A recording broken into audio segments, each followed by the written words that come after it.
हरे कृष्णा, हर हर गंगे, हर हर गंगे। देखिए गंगा माँ का पानी का जो लेवल है वो अभी बढ़ने लग गया है। आपको दिखा रहा हूँ, ये देखिए।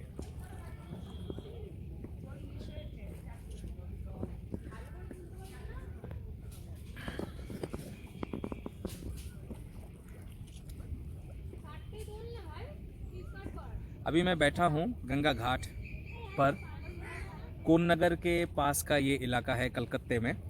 गंगा जी के तट पर जब भी आकर हम बैठते हैं तो मन बहुत ही आनंदित हो जाता है। मन में पवित्रता आती है, आत्मा शांत हो जाती है, शुद्ध हो जाती है और इतना अच्छा लगता है। कथा करता हूँ, कथा करते करते कई लोग जुड़ भी जाते हैं, कई लोग बैठ जाते हैं कथा सुनने के लिए। फिर उसके बाद प्रश्न उत्तर होते हैं, एक दूसरे से बातें करते हैं, कुछ हम उनकी सुनते हैं, कुछ वे हमारी सुनते हैं और ऐसे समय निकल जाता है।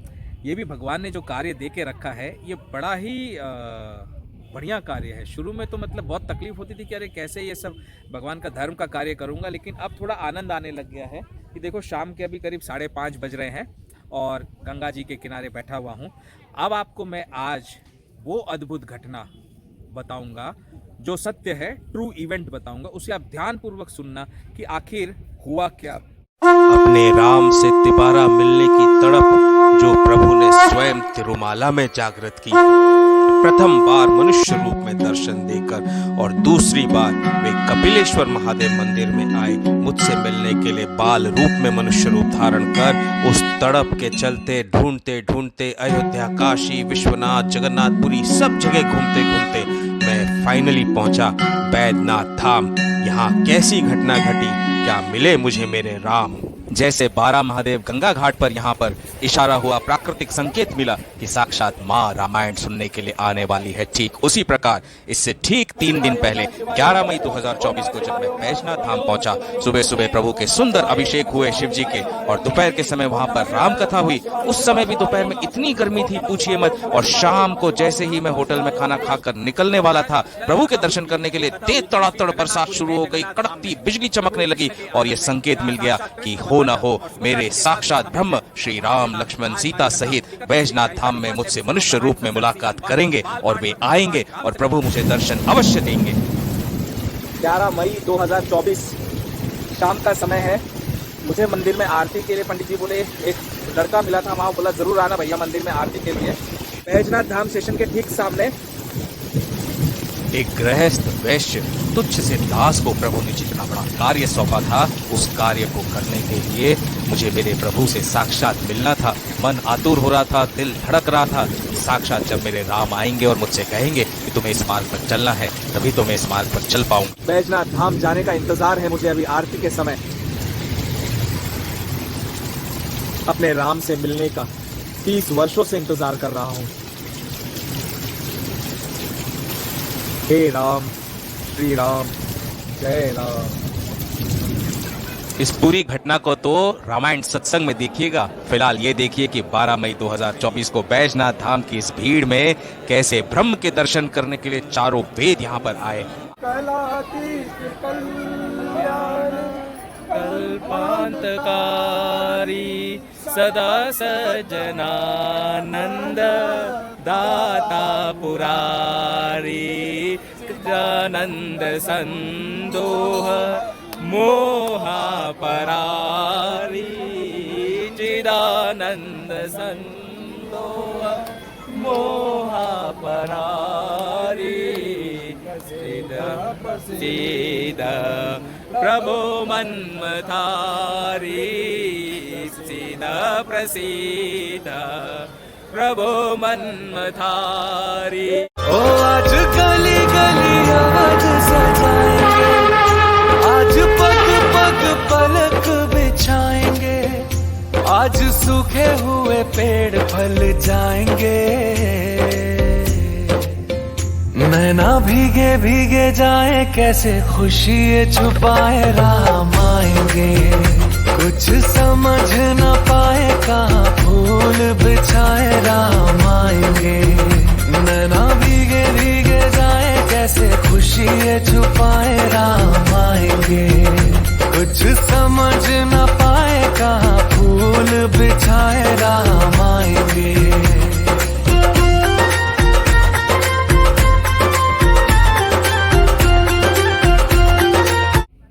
आपको पता है तिरुपति जब मैं गया था मार्च 2024 में, और 7 मार्च 2024 बृहस्पतिवार का दिन था।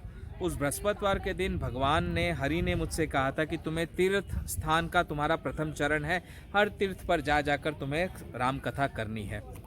अब ऐसा करने के बाद में तिरुमाला में सबसे पहले मुझे मेरे श्री राम लक्ष्मण जी के मनुष्य रूप में दर्शन हुए। साक्षात सामने साथ साथ मेरे चल रहे थे और उन्हें देखकर मेरा मन प्रफुल्लित हो गया। लेकिन आज्ञा इतनी कड़क थी प्रभु की कि ना तो मैं उनके चरणों में गिर सकता था, ना उनसे मतलब ना उनके गले लग सकता था, ना कोई क्षमा याचना कर सकता था।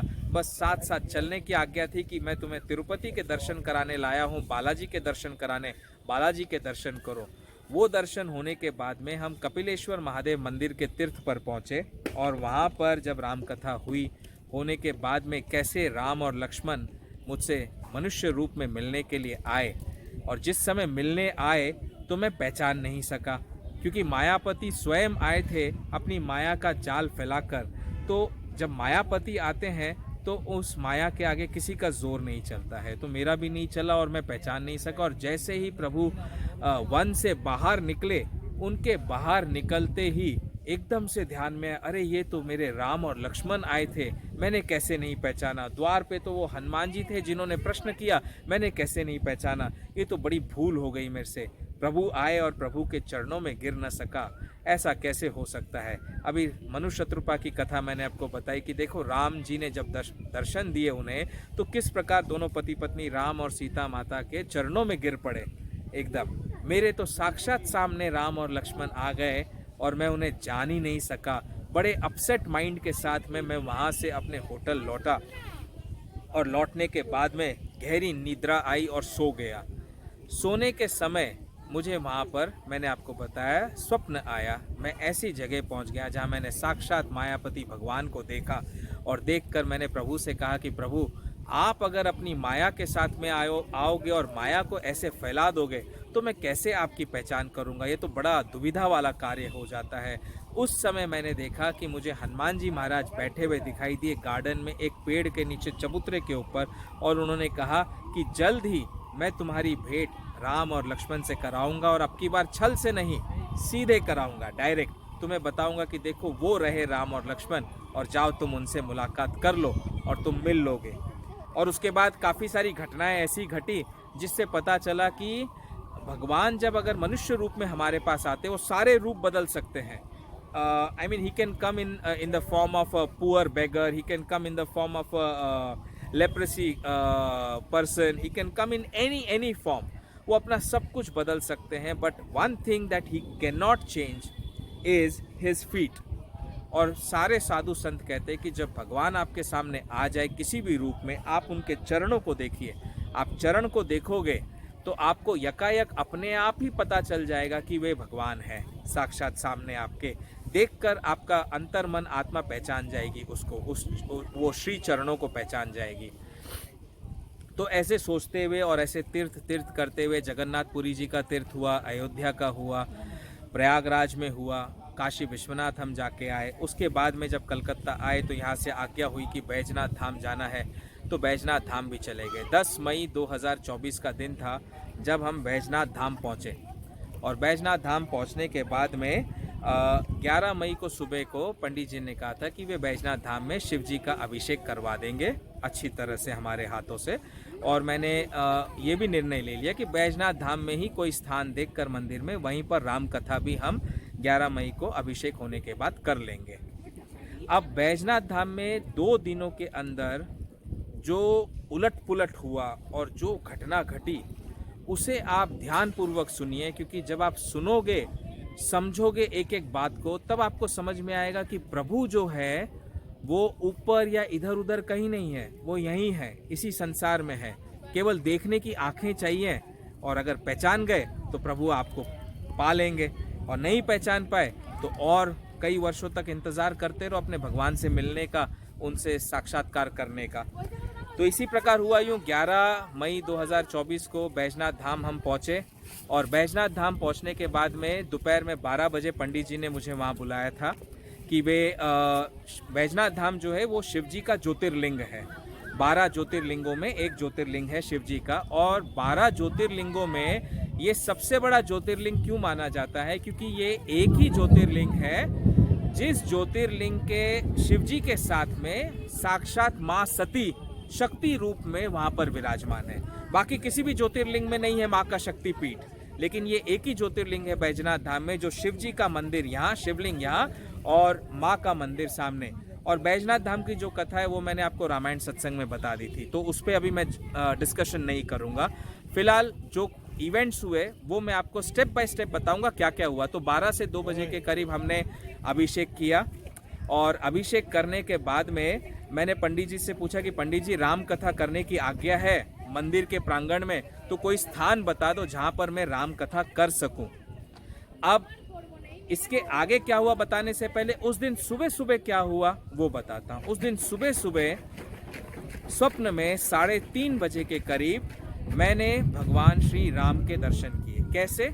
हनुमान जी महाराज साक्षात मुझे एक चबूतरे पर बैठे हुए दिखाई दिए। बीचों बीच कोई पेड़ था और वो चबूतरे के ऊपर एकदम आसन लगा कर बैठे हुए थे, जैसे मेडिटेशन पोजीशन में बाबा बैठते हैं हमेशा, वैसे मेडिटेशन पोजीशन में बैठे हुए थे।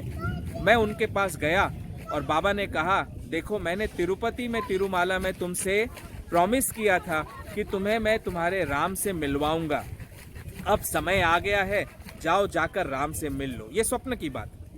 तो मैं उनकी बात सुनकर आगे बढ़ा, और जैसे ही आगे बढ़ा तो वहां पर साक्षात अयोध्या के बाल स्वरूप राम के दर्शन मुझे हुए। अयोध्या के बाल स्वरूप राम के दर्शन होकर जो कम्युनिकेशन हुआ उनके साथ में, वो सब कुछ मैं स्वप्न से उठने के बाद में भूल गया। देखो माया का जो ये होता है ना प्रभाव, उसके आगे मैं ये सब कुछ भूल गया। लेकिन केवल मुझे जो याद रहा वो एक ही श्लोक याद रहा स्वप्न से उठने के बाद में, कि जैसे तुलसी मिले राम जैसे तुलसी मिले राम मिलाए हनुमान, तैसे कीनी विक्रम राम भेंट, तैसे कीनी विक्रम राम भेंट, हनुमान भेंट कराए बैजनाथ धाम ठेठ। ये श्लोक याद रहा और मैं तुरंत स्वप्न से जाग गया और मंदिर पहुंचा, और मुझे यकीन था कि आज तो मंदिर में प्रभु के दर्शन जरूर होंगे। अब आपने देखा है कि जितने तीर्थ धाम में मैं गया हूं, और जब जब प्रभु की साथ जो कम्युनिकेशन हुआ, प्रभु के जो दर्शन हुए, जो उनके साथ में मेरा लिंक हुआ, वो बताने की कोशिश जैसे ही करता हूं, वैसे ही वहां पर बड़ी आंधी तूफान बरसात, इतना धुआंधार आ जाता है, मौसम ठंडा हो जाता है। अभी यहाँ गंगा किनारे बैठा हूँ, देखो 1 घंटा पहले राम कथा करी हमने। राम कथा के दौरान भी मौसम एकदम से ठंडा हो गया। अब जब राम की कथा कहने जा रहा हूँ, वो बात बताने जा रहा हूँ कि राम से मुलाकात कैसे हुई, तो इस मुलाकात को सत्य बताने के लिए आप देख लिए कैसा बवंडर चल रहा है। बिजली कड़कने लगी है, बादल गरजने लगे हैं, माँ गंगा का पानी बढ़ने लग गया है, चारों तरफ आसमान में बिजली ही बिजली गड़क रही है। तो ये बताता है कि प्रभु की मिलन की जो घटना है वो सत्य है। आप मेरे हर वीडियो में देख सकते हैं। तो 2-2:30 बजे तक हमारा शिव अभिषेक पूर्ण हुआ, और पंडित जी से मैंने पूछा कि कहाँ बैठकर राम कथा करूं यहाँ बैजनाथ धाम में, आप बताइए मुझे। तो पंडित जी मुझे वहाँ मंदिर में एक प्रांगण में ले गए और सामने एक चबूतरा दिखाया, बोले यहाँ बैठ के आप राम कथा कर लो। जैसे ही मैंने वो जगह देखी, मुझे तुरंत स्वप्न वाली वो स्थान याद आ गया। अरे ये तो वही स्थान है जो मैंने स्वप्न में देखा था। पत्थर का बना हुआ चौकोर सा पूरा स्टोन का बना हुआ था, बीच में तुलसी का गाछ था, बहुत बड़ा तुलसी का पेड़। और पंडित जी ने कहा आप यहीं पर बैठकर राम कथा अपनी आराम से कर लीजिए। तो खैर मैं वहाँ बैठ गया, आसन पाटी जमा कर, कैमरा लगाकर, और राम भगवान की रामायण सत्संग का एपिसोड वहाँ पर रिकॉर्ड हुआ। राम कथा वहाँ हुई। काफ़ी सारे भक्त जो मंदिर में आए थे वे सब बैठ गए कथा सुनने के लिए, और उनसे किसी से मेरा कोई परिचय नहीं, ना मैं उन्हें जानता ना वो मुझे जानते हैं। केवल एक भक्त का रिश्ता होता है। तो आकर बैठ गए, कथा सुने, कथा सुनकर प्रवचन क्वेश्चन आंसर्स का सेशन हुआ। उसके बाद वे वहाँ से चले गए। लेकिन पूरे कथा के दौरान मैं हर एक के चरण को देख रहा था, हर इंसान के चरण को, कि किसी तरह तो मुझे मेरे राम मिल जाएंगे वहां पर। वो पूरा दिन वहाँ कथा करते करते शाम के करीब 5 बज गए और 5 बजे मैंने अपनी धर्मपत्नी से कहा कि आप लंच करने के लिए आ जाओ, हम लंच कर लेते हैं। खाना देरी से हो गया क्योंकि भूखे पेट शिव जी का अभिषेक करना था, तो उन्हें रेस्टोरेंट में बुलाया और मैं वहाँ से ऑटो पकड़कर निकलने वाला था। जैसे ही निकलने वाला था तो वहाँ मंदिर में क्या क्या हुआ और किन किन लोगों से मिला वो आप सुनिए ध्यानपूर्वक। ये 11 मई 2024 का दिन था, जिस दिन हम रामायण सत्संग का सीजन 1 एपिसोड 30 दोपहर 3:30 से 5 बजे तक रिकॉर्ड किया था तुलसी जी के चरण कमलों में। तो उस कथा के दौरान बीच में ही एक मिडिल एजेड हस्बैंड और वाइफ वो आकर मेरे साथ बैठ गए और कथा का आनंद लेने लगे। और कथा का आनंद लेते लेते जो पत्नी थी उनकी, उन्होंने गले में कंठी पहनी हुई थी। तुलसी की माला जो होती है उसे कंठी कहते हैं, वो माला पहनी हुई थी।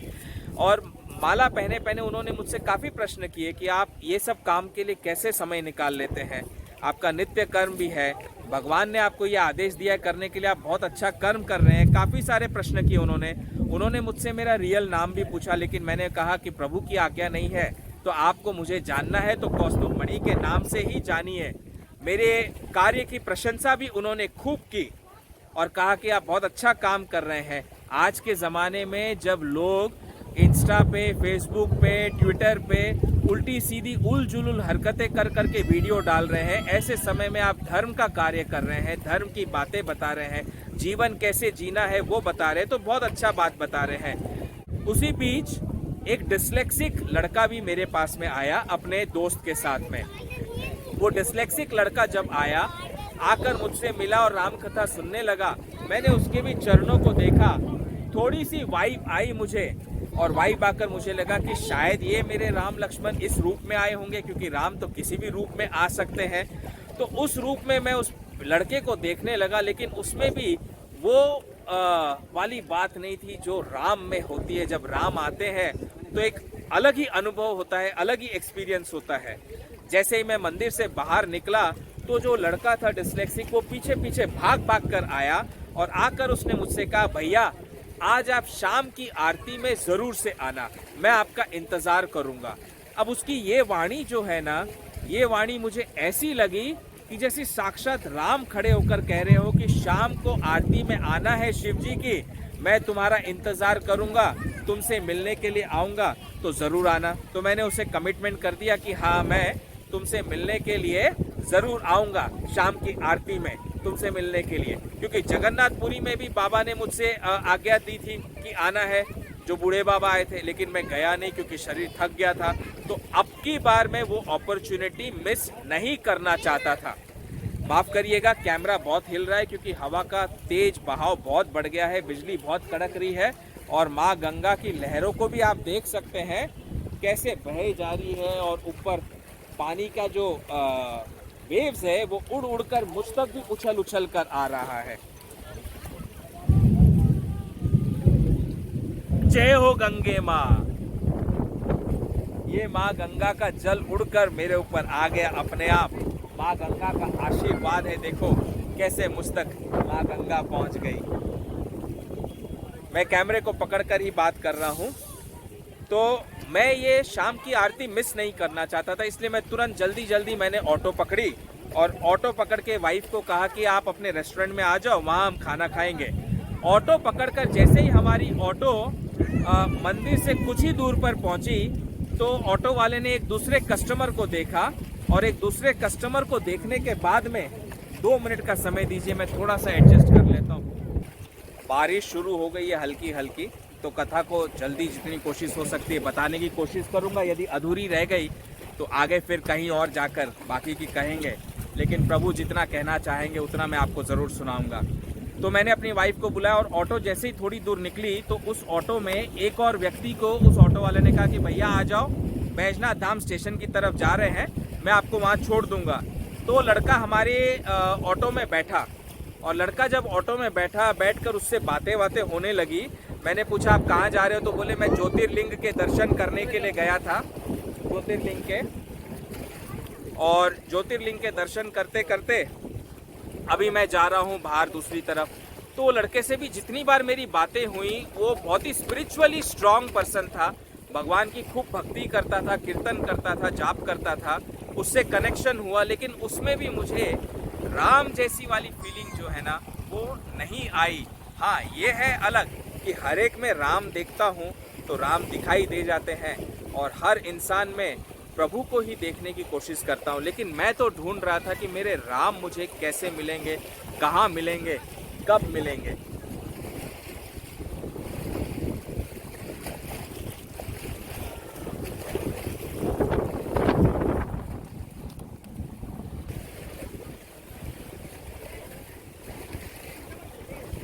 तो वो जो लड़का था वो ऑटो में मेरे साथ में बैठ गया, टोटो में, और टोटो में बैठकर मेरे साथ साथ ही चल रहा था, और उनसे काफ़ी सारी बातें हुई। उन्होंने कहा कि एक 26-27 वर्ष की उम्र में आईटी कंपनी में काम करने वाला लड़का था। 26-27 वर्ष की उम्र में उसने 4 धाम की यात्रा कर ली थी, बड़े 4 धाम भी कर लिए थे, छोटे 4 धाम की यात्रा भी कर ली थी, और अभी वो निकला था ज्योतिर्लिंग के दर्शन करने के लिए, कि उसने ठान लिया था कि उसे इस ट्रिप में 12 ज्योतिर्लिंगों के दर्शन कर लेने हैं।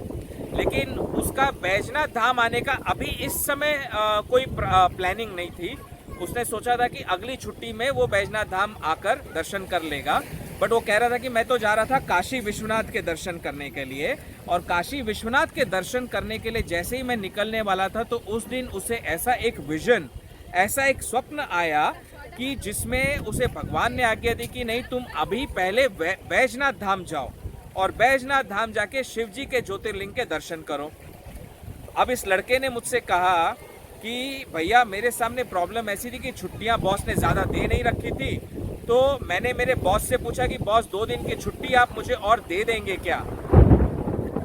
तो बॉस ने कहा कि ठीक है, हम 2 दिन की छुट्टी तुम्हें दे देंगे। बड़ी मुश्किल से छुट्टी बॉस ने जो है ना उनकी अप्रूव की, और बड़ी मुश्किल से छुट्टी अप्रूव करने के बाद में इसने कहा कि मैं तुरंत की तुरंत फिर बैजनाथ धाम के लिए निकल पड़ा। बोले मुझे नहीं पता था कि बैजनाथ धाम में मेरी मुलाकात आपसे हो जाएगी। ये बात शुरू होने से पहले वो जैसे ही ऑटो में बैठा था ना, तो ऑटो में बैठते ही वो बैठा और बोला आपको कहीं देखा है मैंने कहा नहीं, मैं तो बैजनाथ धाम पहली बार आया हूँ, आप मुझे कैसे देख सकते हैं। तो उन्होंने कहा कि अरे नहीं, अभी आप मंदिर में बैठ के कथा कर रहे थे ना, तो आपकी कथा मैं सुन रहा था, तो वहीं पर आपको देखा था। देखिए कोइंसिडेंस कैसा है कि ऑटो में भी आप मुझे मिल गए, और ऐसे हमारी मुलाकात हुई, और ऐसे हमारा इंट्रोडक्शन होकर बातें चलने लग गई, और वो बातें चलते चलते हम उनसे बातें करने लगे। तो उन्होंने मुझसे कहा कि देखो भैया, हम जो है बैजनाथ धाम आने ही नहीं वाले थे, लेकिन भगवान को शायद मुझे आपसे मिलवाना था, इसलिए उन्होंने मुझे बैजनाथ धाम में भेज दिया। ऐसे हमारी बहुत सारी बातें हुई। फिर मैंने उनसे पूछा कितने ज्योतिर्लिंग हो चुके आपके, ये मुझे बताओ, आपके अभी तक कितने ज्योतिर्लिंग हो चुके हैं। तो उन्होंने बोला कि अभी मैं काशी विश्वनाथ जाऊंगा, तो काशी विश्वनाथ में जाने के बाद में मेरे 9 ज्योतिर्लिंग हो जाएंगे। मैंने कहा अच्छा, तो कौन से 3 ज्योतिर्लिंग रह जाएंगे आपके दर्शन करने के लिए। तो इस जवाब को सुनना ध्यान से, क्या कहा उन्होंने, क्योंकि इस जवाब में उस प्रश्न का उत्तर है जो प्रश्न मैंने मेरे विष्णु से किया था तिरुपति में, जब उन्होंने दर्शन दिए थे कि इंदौर क्यों जाऊंगा मैं, और प्रभु अंतर ध्यान हो गए, उन्होंने उस प्रश्न का उत्तर ही नहीं दिया। तो इस व्यक्ति ने मुझसे कहा कि मेरे 3 ज्योतिर्लिंग रह गए, एक महाराष्ट्र में त्र्यंबकेश्वर, और ओंकारेश्वर और महाकालेश्वर। तो मैंने पूछा ओंकारेश्वर और महाकालेश्वर ये कहाँ आया। तो बोले तो इंदौर उज्जैन के पास में। अरे मेरी चेतना के पटल ऐसे खुले, मैं तो उसके चरणों में देखने लगा कि कहीं ये मेरे राम तो नहीं है, आ गए जो सामने आकर मुझसे कह रहे हैं, डायरेक्टली मेरे प्रश्न का उत्तर दे रहे हैं। लेकिन जाहिर सी बात है, राम ने किसी को जरिया बनाकर मेरे पास भेजा, ये बताने के लिए कि अगला पड़ाव जो है राम कथा करने का वो कहाँ होना है। देखिए हवा कितनी तेज चल रही है, बादल कितने तेज गड़गड़ा रहे हैं, क्योंकि जो वाणी मैं कह रहा हूँ ये प्रभु की सत्य वाणी है। माँ गंगा भी खल खल खल खल करते हुए बह रही है, क्योंकि वे भी बहुत प्रसन्न है। क्यों? क्योंकि जब जब अधर्म का पलड़ा नीचा होता है, धर्म का पलड़ा ऊंचा होता है, तो धरती माँ, आकाश, गंगा सब डोलने लगते हैं, नगाड़े बजने लगते हैं कि धर्म की स्थापना होने में मैं कोई भी कसर छोड़ूंगा नहीं, क्योंकि मेरे प्रभु की आज्ञा जो ठहरी है यहाँ पर। खैर, उस लड़के ने भी हमारा कौस्तुभ मणि का चैनल पूछा, मैंने उन्हें कौस्तुभ मणि का चैनल दे दिया। बहुत पूछताछ की कि भाई आपका रियल नाम क्या है, बता दीजिए। मैंने कहा नाम में क्या रखा है, प्रभु ने जो आज्ञा दे दी कि मेरा नाम कौस्तुभ मणि है, तो आप उसी में खुश रहिए, उसी को जानिए, और भक्त भक्त का रिलेशन हमेशा बना रहेगा। चैनल के साथ लोगों को जोड़ते रहिए। अब उनसे बात करने के बाद में मैं फाइनली होटल में आया, खाना खाया। खाना खाते खाते मौसम का रुख ऐसा बदला कि ठंड तो हो गई थी कथा करते करते, लेकिन ठंड के साथ साथ जोरदार बारिश, जोरदार तूफान, आंधी चलने लग गई एकदम। इतनी गड़गड़ाहट, वो वीडियो भी मैंने डाल रखा है यूट्यूब में, जो आप देख सकते हैं। इतनी गड़गड़ाहट हुई।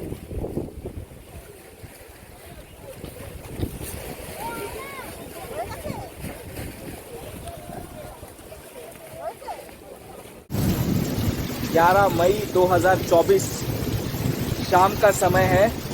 मुझे मंदिर में आरती के लिए पंडित जी बोले, एक लड़का मिला था वहाँ, बोला ज़रूर आना भैया मंदिर में आरती के लिए। घमासान बारिश शुरू हो गई है, बिजली भी कड़क रही है।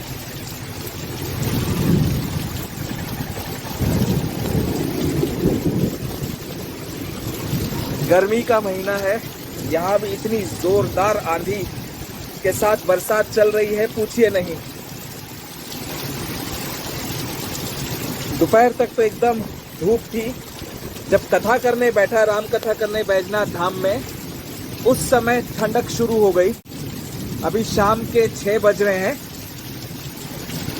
हम हैं बैजनाथ धाम स्टेशन के ठीक सामने।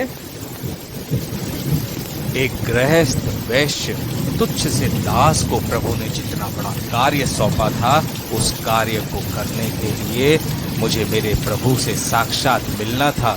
मन आतुर हो रहा था, दिल धड़क रहा था कि साक्षात जब मेरे राम आएंगे और मुझसे कहेंगे कि तुम्हें इस मार्ग पर चलना है, तभी तो मैं इस मार्ग पर चल पाऊंगा। हनुमान जी का वचन और प्रकृति का संकेत दोनों इसी ओर इशारा कर रहे थे कि मेरे राम आने वाले हैं। कड़कड़ना, जैसे ब्रह्मांड में कुछ अनोखी घटना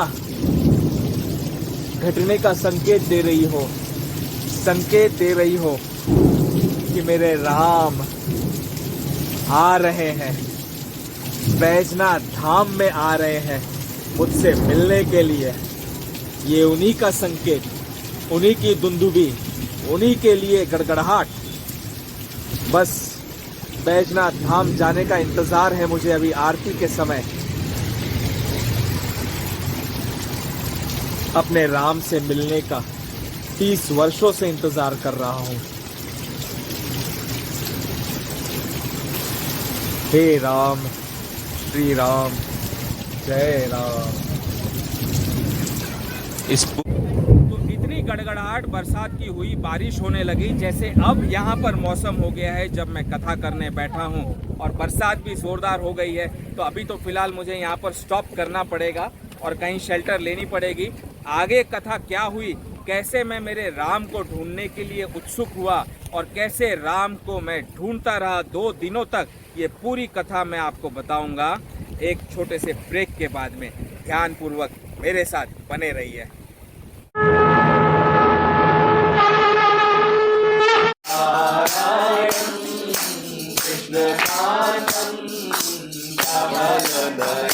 वासुदेवं हरि कमलनयनं वासुदेवं हरि लक्ष्मीकान्तं त्रैलोक्यनाथं लक्ष्मीकान्तं त्रैलोक्यनाथं विश्वनाथं हरे मुरारी विश्वनाथं हरे मुरारी श्रीधरं माधवं गोपिकावल्लभं श्रीधरं माधवं गोपिकावल्लभं राघवेन्द्रं राजा राम हरि राघवेन्द्रं राजा राम हरि।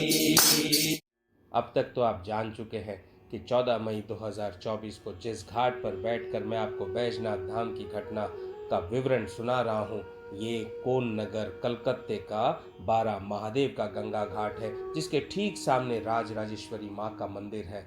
बैजनाथ दौरे के बाद में मैं पहुंचा था कलकत्ता, और कलकत्ते में 13 मई 2024 को मैं गया था माँ दक्षिणेश्वर काली माँ के मंदिर, जहाँ पर हमने रामायण सत्संग की। लेकिन वहाँ ऐसी घटना घटी कि मेरी रामायण सत्संग अधूरे में छूटी और मुझे क्रोध भी बड़ा आया, और मैं रात्रि को आकर घर में सो गया। रात्रि में माँ ने मुझे स्वप्न में कहा कि तुम्हारी बची हुई रामायण सत्संग तुम्हें 12 महादेव के गंगा घाट पर जाकर करनी है। इसीलिए तो मैं यहाँ इस गंगा घाट पहुँचा और रामायण सत्संग पूर्ण की, और उसके बाद बैजनाथ धाम की घटना भी मैं यहाँ बैठे बैठे रिकॉर्ड कर रहा था, जिसे आप सुन रहे हो। और आपने देखा घटना के होते होते सुनाते सुनाते मौसम ने कैसा रुख बदला। बरसात हुई, बिजली कड़की, गंगा जी की लहरों ने उफान मारा, और गंगा जी का जो स्तर है वो 4 सीढ़ी ऊपर चढ़ गया। और ये तो पहली बार हुआ कि गंगा जी की लहरों ने उफान मारकर सीधे मेरे ऊपर मुझे गंगा स्नान करा दिया, जैसे समुद्र की लहरें उफान मारती हैं। तो ऐसी विचित्र घटना घटी, और भी बहुत सारी घटना घटी इस घाट पर, जो आपको आने वाले एपिसोड्स में देखने को मिलेगा साक्षात अपनी आंखों से।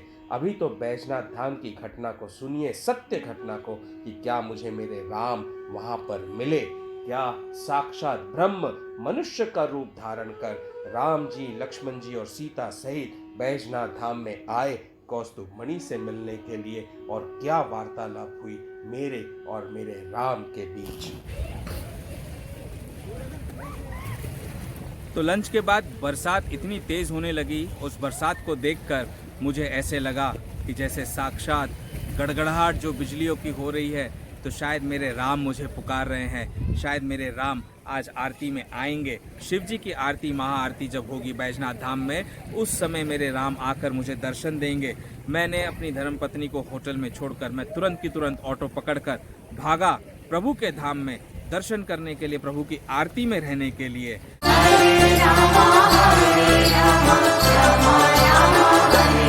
जय राम रमा रमणं शमनं भवताप भयाकुल पाहि जनम् अवधेश सुरेश रमेश विभो शरणागत मागत पाहि प्रभो।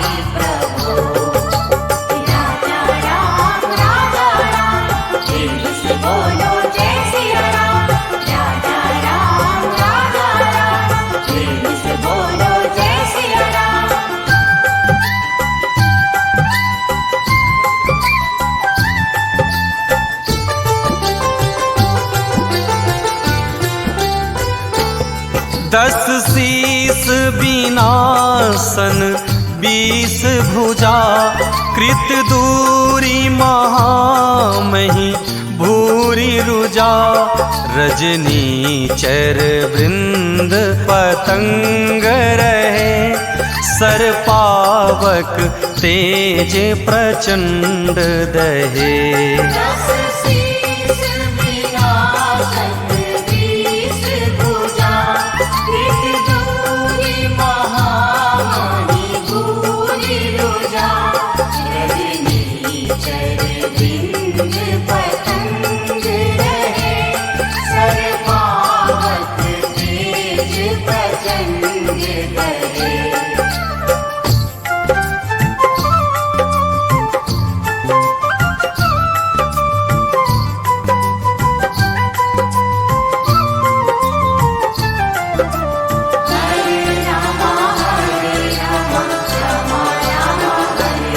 महिमंडन मंडन चारुतरम घृत सायक चाप निसंग बरम मद मोह महा ममता रजनी तुम पुंज दिवाकर तेज अनी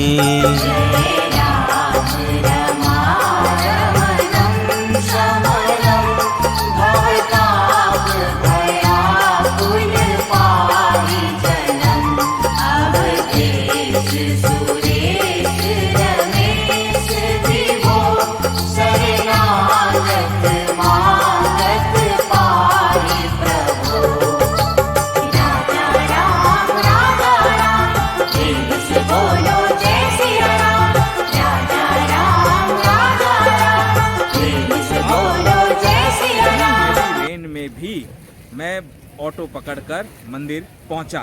बारिश में मुझे मेरे राम से मिलना था तो मैं टेंपल के प्रेमाइसेस में घुसा।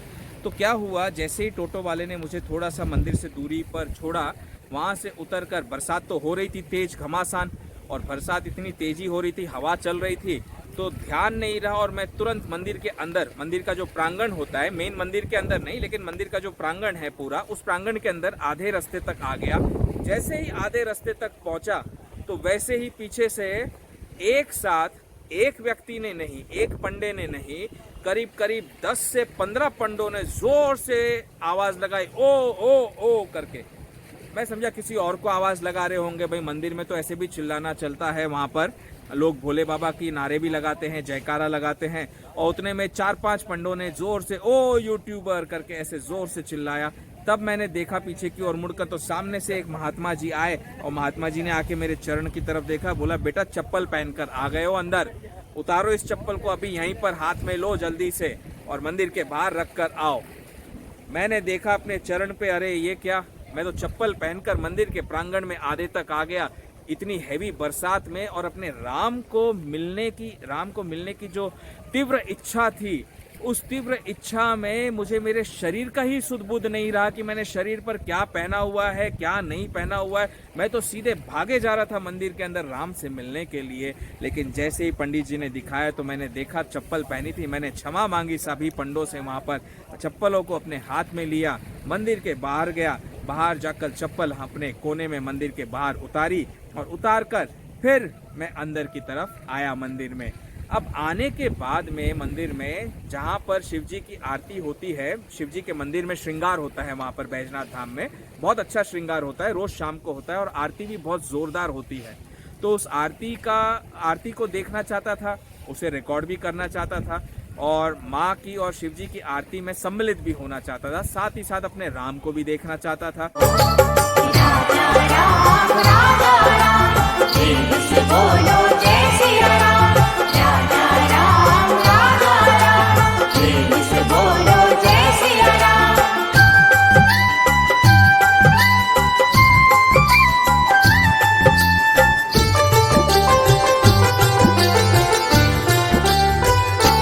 मन जात की रात निपात किए, मृग लोग कुभोग सरे नहिए, छबिनाथ अनाथन पाही हरे, बिसयाबन पावर भूली परे।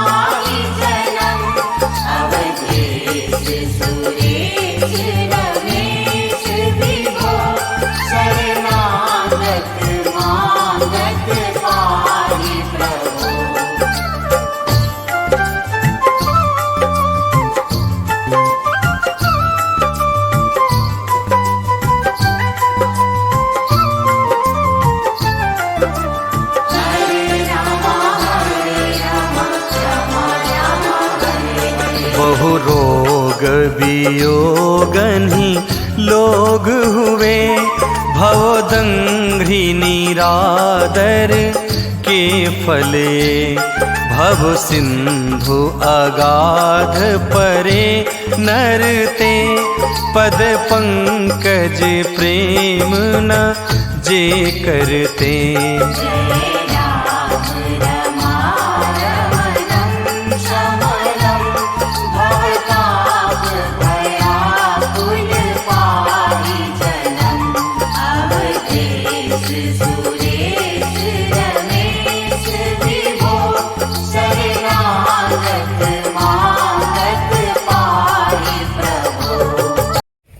कैमरा स्टैंड पे लगाकर टीवी के ऊपर मैंने फोकस कर दिया और फिर मैं सोचने लगा कि ऐसे जब मंदिर में हम आते हैं कभी भी, अगर कोई व्यक्ति चप्पल पहनकर भी आया है तो कोई एक आधा पंडित या एक आधा कोई भक्त देख लेगा दूसरे को कि चप्पल पहनकर आ गया। एक साथ 10 से 15 पंडों ने जोरदार आवाज लगाई और एक साथ सबकी नजरें मेरे पांव पर पड़ी।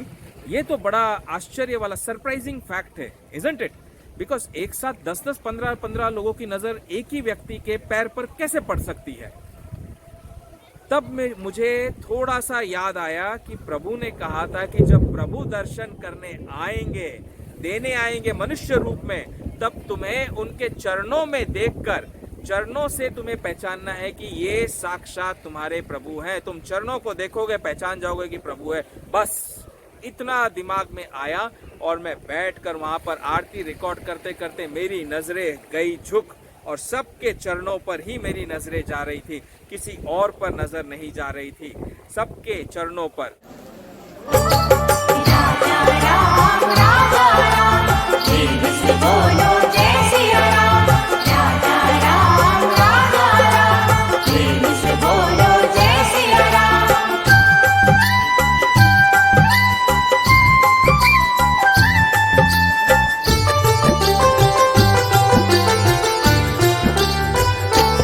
अति दीन मलिन दुखीनि तहीं, जिनके पद पंकज प्रीति नहीं। अवलंब भवंत कथा जिनके, प्रिय संत अनंत सदा तिन्हके।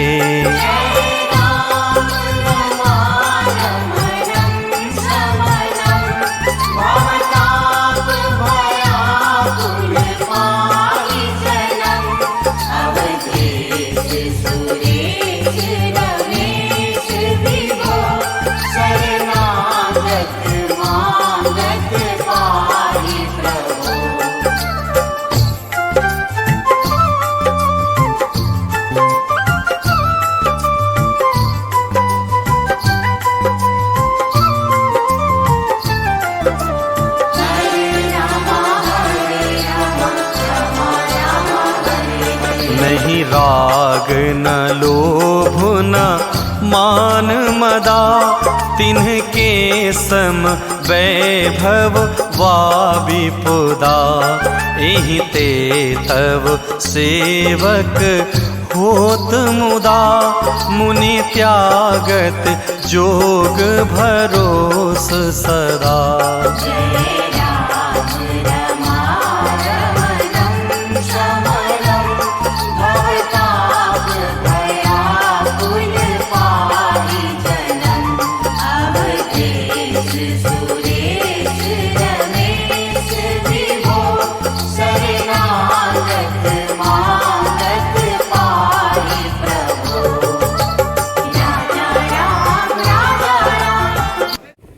चरणों में देखते देखते एक मन में ये भी आया कि भगवान ये भी तो सही कहते हैं कि इंसान कितना भी बड़े से बड़ा काम क्यों ना कर लेवे, कितना भी बड़ा दानी क्यों ना हो, धर्मात्मा क्यों ना हो, कितना भी बड़ा राजा क्यों ना हो, नजरें तो हमेशा नीची होनी चाहिए, तभी अहंकार अंदर प्रवेश नहीं कर पाता है। ये भी तो एक गूढ़ रहस्य है। तो मैंने अपने सब जगह सबको देखने लगा। उस समय शिवजी और सती माँ की आरती होते होते मैंने 3 पुरुषों को देखा जो जोगिया वस्त्र धारण किए हुए थे। जो बीच वाला पुरुष था वो यंग था, दाढ़ी मूछ सब कुछ था, जोगिया वस्त्र धारण, और आजू बाजू में जो दोनों पुरुष थे वो थोड़े से वृद्धावस्था वाले थे।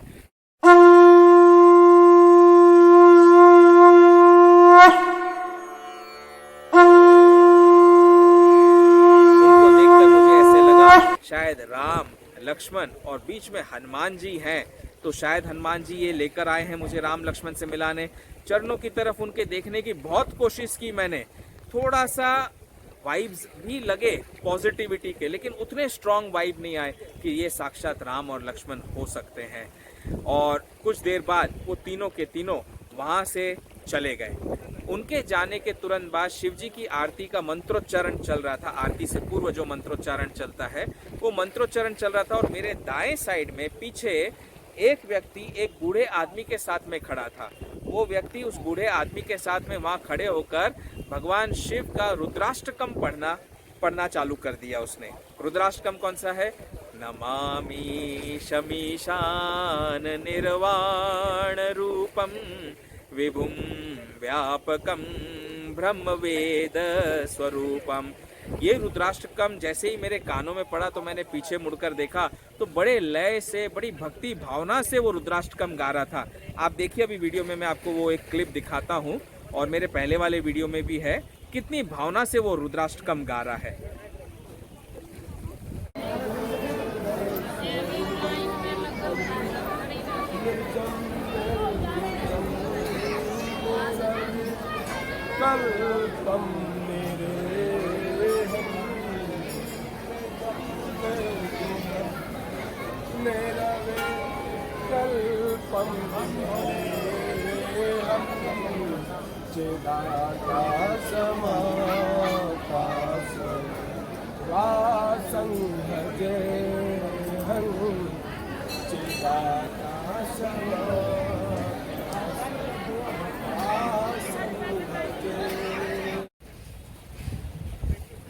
मैंने उसे रिकॉर्ड किया पूरा, और वो रुद्राष्टकम जब उनका आधे में हुआ तो मैं भी ज्वाइन हो गया रुद्राष्टकम में। मैंने भी भगवान का भजन जोर शोर से किया वहाँ पर।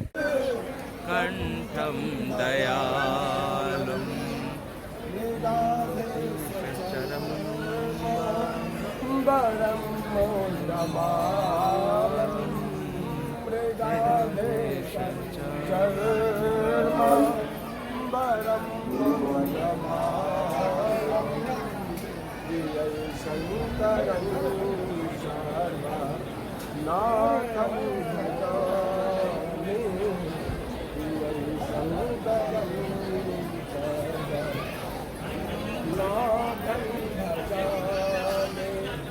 प्रचंडं प्रकीर्ष्टं प्रगल्भं परेशं अखंडं गजं भानु कोटिप्रकाशं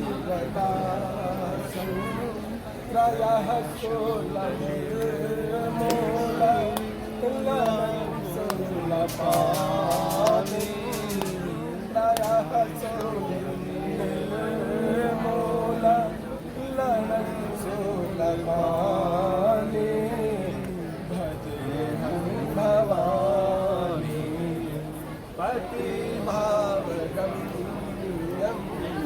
भजेऽहं भवानी पतिभावगम्यं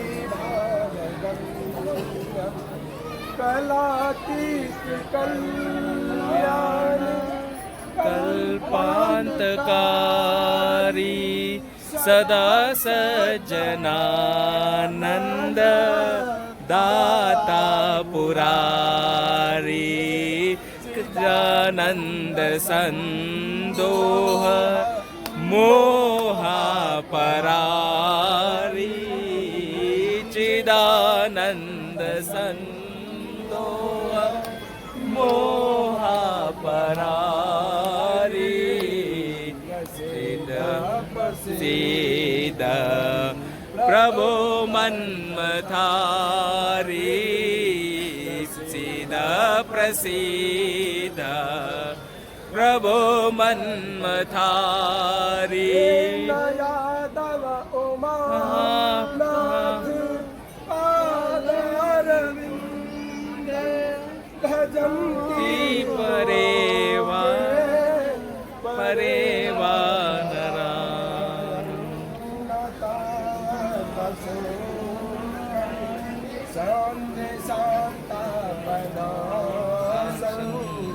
प्रसीदा प्रभु प्रभु सर्वभूतादिवासं नामि योगं जपं नैव पूजा ननो हन्तना सर्वदा शम्भुतोभ्यं जरा जन्म दुःख गतातप्यमानं जरा जन्म दुःख गतातप्यमानं प्रसीद मामीश शम्भो आर्यापन्न मामीश शम्भो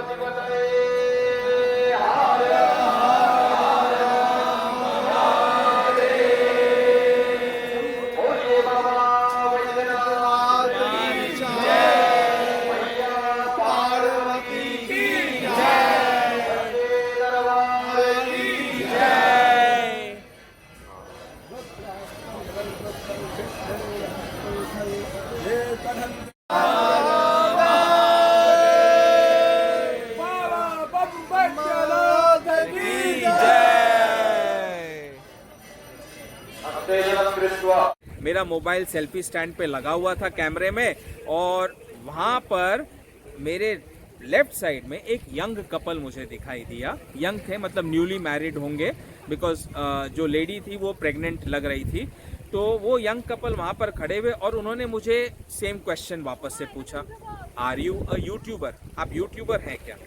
तो मैंने कहा कि नहीं, यूट्यूबर आप बोल सकते हो, लेकिन मेरा तो एजुकेशन का चैनल है, स्पिरिचुअल चैनल है, और स्पिरिचुअल बातें और एजुकेशनल बातें मैं बताता हूँ। शॉर्ट फिल्म्स बनाता हूँ जो बच्चों को इंटरेस्ट करे, अट्रैक्ट करें और बच्चों को सही और गलत की पहचान बता सके। इस बारे में ही मेरा ध्यान पूरी तरह से केंद्रित होता है मेरे चैनल पर। तो लोग बोले अच्छा ठीक है, आप हमें बताइए आपके चैनल का नाम क्या है। तो मैंने कहा कि जब आरती हो जाएगी, आरती के बाद में मैं आपको बता दूंगा, अभी तो फिलहाल रिकॉर्डिंग चल रही है। आप भी आरती में सम्मिलित होइए और भगवान की आरती का लुत्फ उठाइए। इतने में वो रुद्राष्टकम जोर शोर से होने लगा, तो मैं उसके साथ में जुड़ गया और जोर से रुद्राष्टकम गाने लगा। तो उस व्यक्ति ने भी मेरी ओर देखकर बोला, वाह प्रभु जी वाह, क्या लय में लय जोड़ी है, धुन में धुन जोड़ी है, भगवान शिव तो बहुत खुश हो जाएंगे। तो उस व्यक्ति को रुद्राष्टकम गाते हुए देखते हुए, और उसके बाजू में पुरुष जो खड़ा था वृद्ध सा, वो उनको भी गवा रहा था साथ साथ। ध्यान से दीजिएगा, थ्रू आउट दिस आरती के समय पूरे दौरान में जितने मंत्रोच्चारण पंडितों ने पढ़े, शिव जी के मंदिर के अंदर के पंडितों ने जितनी आरतियां करी, वो सारे मंत्रोच्चारण इस व्यक्ति ने, इस यंग व्यक्ति ने जो मेरे पीछे रुद्राष्टकम पढ़ रहा था, इसने सबके सब गाए और सबके सब बोले, सारे मंत्र बोले, जैसे कि मतलब महाज्ञानी पंडित हो। इसे सारे मंत्र, सारे पाठ, रुद्राष्टकम, मानस, शिव मानस पूजा, सब कुछ ज्ञात था। बहुत अच्छे से गाया। तो मेरे मन में एक बार ऐसे आया, कहीं ये हनुमान जी तो नहीं है, और साथ में जो वृद्ध खड़े वो राम तो नहीं है। इनके भी चरणों पर मैंने देखा, और marvellous knowledge he had, amazing Sanskrit का नॉलेज, ज्ञानी था वो। तो ऐसे तो हनुमान जी होते हैं या बड़े प्रज्ञात पंडित होते हैं, तो मैंने उनके भी चरणों पर देखा।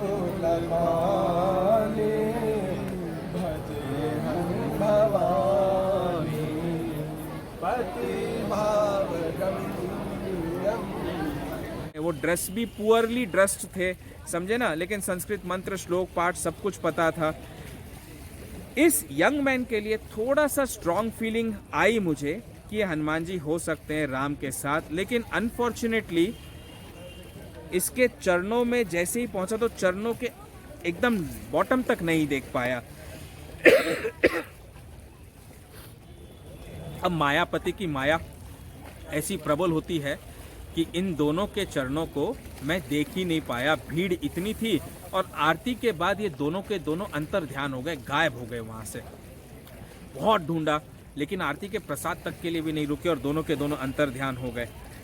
उसके बाद वो दोनों यंग कपल मुझे मिले, उन्होंने मेरा चैनल पूछा, मैंने चैनल बताया, उन्होंने भी मेरे चैनल को सब्सक्राइब किया। तो वो तो राम और सीता नहीं हो सकते, लेकिन ये जो रुद्राष्टकम गा रहा था पुरुष और वृद्ध जो उसके साथ थे, वहाँ मेरी सुई थोड़ी सी अटक गई कि शायद हो ना हो हनुमान जी आए राम के साथ और मेरे पीछे खड़े होकर हनुमान जी सारे मंत्रोच्चारण कर रहे थे और मेरी भी सराहना कर रहे थे। कलातीत कल्याण कल्पांतकारी सदा सज्जनानंद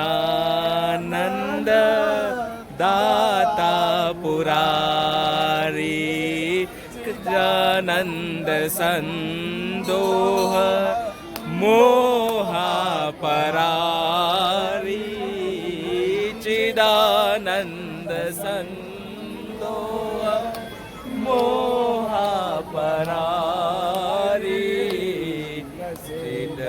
प्रसिद्ध प्रभु मन्मथारी प्रसिद्ध प्रभु मन्मथारी।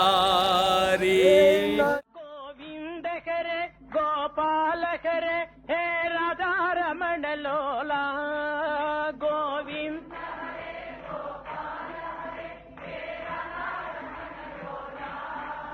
गोविंद करे गोपाल करे गे नंद गोप बाल। अब आप ही निश्चय करिए कि वे राम थे या नहीं। एक बार देखो जी नहीं भरेगा, बार बार देखो फिर जी करेगा। श्री राम से मिलने की तड़प तो ऐसी भड़क रही थी कि अगले दिन तक मैं इंतज़ार करता रहा, ढूंढता रहा, फिर भी अपने राम को। देखिएगा अगले एपिसोड में। जय श्री राम, जय जय श्री राम। 18 मई 2025 को सुबह 5 से 6 बजे के बीच कौस्तुभ मुनि को ब्रह्मवाणी हुई। क्या कहा ब्रह्म ने?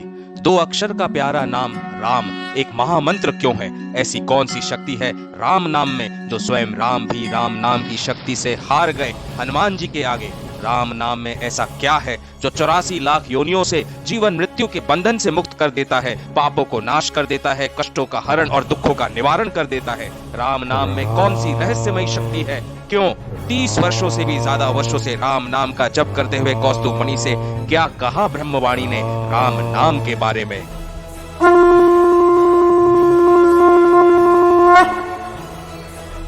नमस्कार, जय श्री राम। आज जो मुझे ब्रह्मवाणी हुई, उस ब्रह्मवाणी के आधारभूत ही मैं आपको बताऊंगा कि राम नाम का अर्थ क्या है, राम नाम की शक्ति क्या है, राम नाम का रहस्य क्या है। वेदों का अध्ययन करने वाले, शास्त्रों का अध्ययन करने वाले शास्त्रज्ञ और वेदज्ञ वे अपने अपने अनुसार राम नाम की भक्ति और राम नाम की शक्ति के बारे में बताते हैं। लेकिन 18 मई 2025 को सुबह सुबह 5 से 6 बजे के बीच जो ब्रह्मवाणी हुई, मैं तो उस ब्रह्मवाणी को, अपने एक्सपीरियंस को आपके साथ साझा कर रहा हूँ। 30 वर्षों से भी अधिक वर्ष हो गए हैं। आप मान लीजिए कि बचपन में ही मेरे हनुमान जी ने मेरे कानों में राम नाम का मंत्र दे दिया था। तब से राम नाम की भक्ति में डूबा रहता हूँ। तो उस ब्रह्मवाणी ने क्या कहा उसे सुनिए, ब्रह्मवाणी ने क्या कहा उसे जानिए।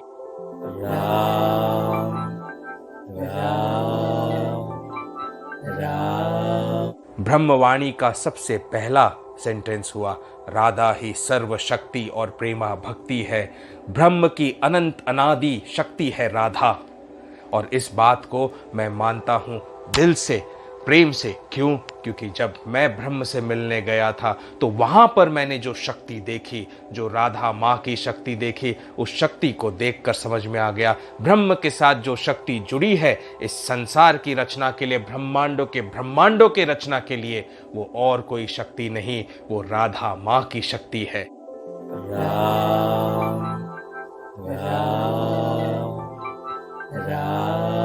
ब्रह्मवाणी ने आगे कहा कि मेरे ही अंश ने श्री हरि विष्णु के अंदर प्रवेश कर राम अवतार लिया। राम अवतार हुआ मेरी शक्ति राधा के साथ, ओम मंत्र जो बीज मंत्र है उसके साथ, और ज्ञान रूप महेश के साथ, इन तीनों शक्तियों के साथ में ब्रह्म ने अंश रूप से श्री राम में, श्री हरि में प्रवेश कर राम रूप में अवतार लिया। और तब आखिरी में ब्रह्म की वाणी में जो कहा उसे आप सुनेंगे तो आप समझ जाएंगे कि राम नाम में इतनी शक्ति क्यों है और राम नाम महामंत्र, इसका रहस्य क्या है। ब्रह्म ने कहा राम में र जो है वो है उनकी राधा शक्ति। राधा शक्ति वो शक्ति है जो पापों का नाश करने वाली है, कष्टों को हरने वाली है, दुखों का निवारण करने वाली है। तो राम के र में राधा की शक्ति है। राम का जो आ है, आ में है प्रणव का बीज मंत्र ओम, क्योंकि ओम को हम जब बोलते हैं उसमें 3 अक्षर आते हैं, आ, उ और म। अब जब हम मंत्र जपते हैं तो इस बीज मंत्र, ये जो पावरफुल मंत्र है वो राम के आ में है। और म से होते हैं महेश, ज्ञान की शक्ति। ज्ञान की शक्ति ऐसी जो चेतना के पटलों को खोल देती है। जब महेश अंदर प्रवेश करते हैं, शिव हृदय में प्रवेश करेंगे तो सारे पापों का नाश कर देते हैं, बुराइयों का, विकारों को अंदर प्रवेश करने के लिए पटलों को बंद कर देते हैं और ज्ञान के चक्षु को खोल देते हैं। और ओम बीज मंत्र से हमारी जो कनेक्शन है वो सीधा परमात्मा परमेश्वर से हो जाती है। तो ऐसी ब्रह्मवाणी हुई कि राम नाम की शक्ति क्या है, राम नाम का अर्थ क्या है, राम नाम का रहस्य क्या है। र में है राधा शक्ति, आ में है ओम बीज मंत्र और म में है ज्ञान शक्ति महेश। इसी से तो है हमारे राम। जय श्री राम, जय जय श्री हनुमान। राम